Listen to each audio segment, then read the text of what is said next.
Last year, I was alone at home in my small house in our quiet neighborhood. It was around 11 p.m. when I heard a knock at my front door. It seemed unusual for someone to be knocking at this late hour. As I approached the window to see who it was, I spotted a young woman, probably in her 20s, standing outside. I didn't recognize her, and I was unsure why she was here. After a moment of consideration, I decided to open the door. The woman greeted me, explaining that her car had broken down on our street, just down the road. She mentioned that she had already knocked on 2 other neighbors' doors, but no one had answered. I inquired if she had called for roadside assistance, and she replied that she couldn't get any signal in the area. I glanced in the direction she indicated, but at first, I couldn't spot anything. I got curious and inquired about the exact location of her car. She urged me to follow her and questioned if I knew about cars. While I wouldn't claim to be a professional, I fixed a few things on my own cars, having a general interest in how they work. As we chatted, she walked back towards her car, explaining her car's sudden loss of power and everything shutting off before it died. We proceeded down my driveway and onto the quiet road. A bit further down, I noticed a relatively new black Honda parked on the side. The car was beyond my neighbor's house where the road curved, and there were no houses for a stretch, just woods on both sides. As we approached her vehicle, about 20 feet away, I observed the heavily tinted windows. When the woman unlocked the driver's door, to my surprise, the back 2 doors opened and 2 men emerged, one from each door.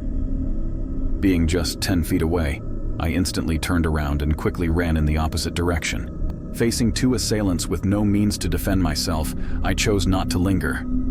Hearing them give chase, I discovered an unexpected speed within me as I sprinted back to my house. Reaching my front door, I hurried inside and locked it just as the men arrived.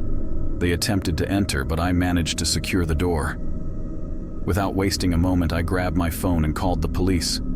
Unfortunately, the men fled within a minute, and by the time the police arrived, they were nowhere to be found. Despite sharing my statement, I couldn't provide the car's license plate, and my description of the men was limited. It was a common car, and I hadn't gotten a good look at them. Nevertheless, I'm grateful to be unharmed. It was a close call, and I now approach situations with more caution, realizing how easily one can be deceived. Last year, I was home alone taking care of my little brother. We were playing games in our room when I went to the kitchen to get the food I was making for us. There's a window in front of our oven that leads to our backyard, and I realized I forgot to close it. As I approached, I saw a man with a mix of hair and a bald head, looking like he might be homeless. He saw me, and my protective instincts kicked in. I acted like I didn't notice him, and told my little brother that we should go upstairs because our parents would be home soon and wouldn't want him staying up late. I went upstairs, put my brother to bed, fully aware that there was a man outside who wanted to get in. I went back downstairs, grabbed a knife from the kitchen, closed the blinds on the window, and checked that the front door was locked, both the deadbolt and the knob. I went back upstairs with the knife, sat in front of my brother's door, and told him not to worry, just to keep his head low. I heard pounding on the window and immediately called my mom and dad.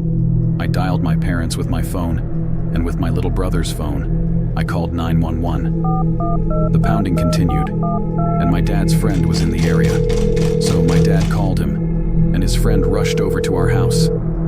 I heard glass shatter, and the intruder entered, but seemed to fall on broken glass, because I heard him groaning in pain. He ran through the house, found our room, and started punching the door. In a moment of panic, dumb me stabbed the knife into the door, thinking it would go through, but it got stuck. I heard our front door slam open, and my dad's friend yelled, "Get the fuck away from that door!"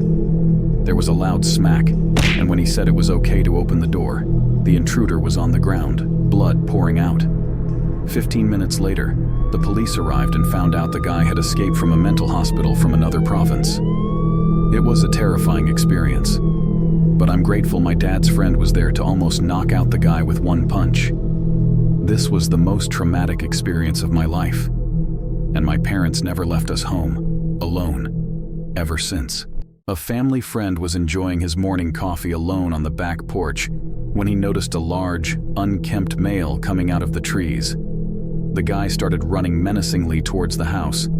Since my friend lives alone and often uses his backyard as a shooting range, he quickly locked all the doors and called the police. He had no idea that the man had actually broken in the day before through the basement window and spent the night there. The intruder had left the basement door unlocked, and by this point, he was making his way upstairs towards my friend. With his home security gun aimed, my friend confronted the guy coming down the hallway. The first shot was rock salt, but it didn't faze the intruder. The second shot, a rubber bullet to the chest, also had no effect.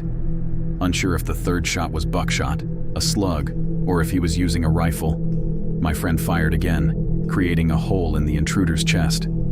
Despite the injury, the guy kept coming, wrestling my friend to the ground.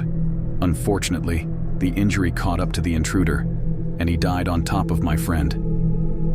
During the struggle, the operator heard the entire exchange between them, with warnings to stop or be shot, and defiant challenges from the intruder.